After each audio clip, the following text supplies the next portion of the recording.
Hi guys, I want to talk about the organizational development area and how it evolved in the term 15-16.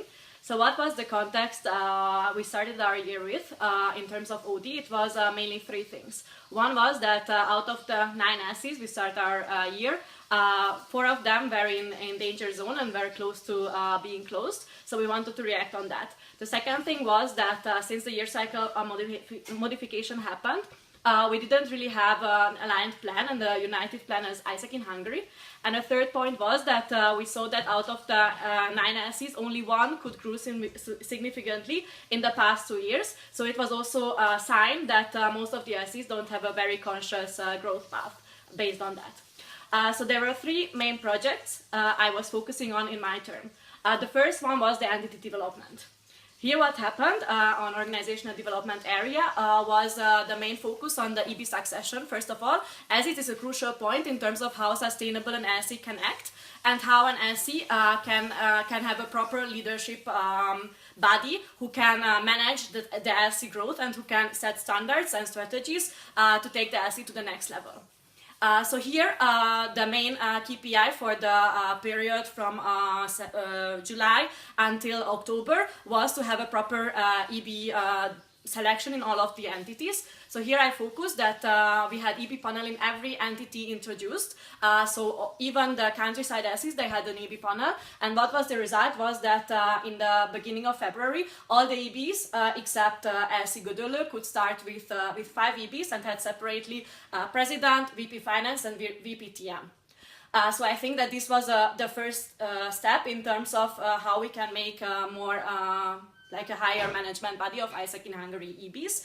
The second thing here was to focus on the transition and the knowledge they are getting until the beginning of the term.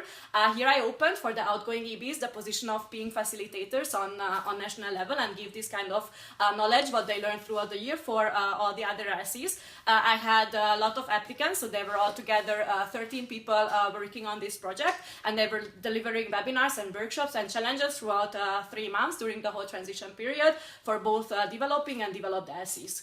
And then again, as a result, what I would say was a success is that so far out of the danger zone AIESECs, only in 2 there were EB changes in the last half year, and still until now almost all of the AIESECs, so 6 out of 8 can have at least 5 EB members currently.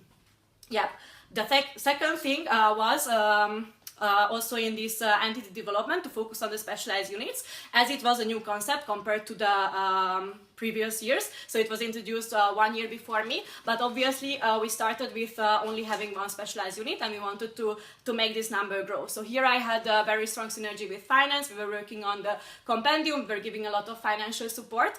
Unfortunately, so far the results did not happen yet, but the AIESECs are thinking more consciously on how to open specialized units, and also we were setting negotiations with Győr to have there on the long run specialized unit and even on the longer run an AIESEC. Then the second focus, as I said, it was more to react on the fact that there was not a national plan so far. Here the main strategy we had was to review the whole conference cycle. So we had a conference cycle working group in the beginning of our term. We set all the 4 conferences we were having and their direction, reviewed it. And yeah, the main change was the Winter National Planning Conference, because it was really a planning conference for the first time. So the first day was about setting national direction, ideas, focuses for the whole country together with all the EBs.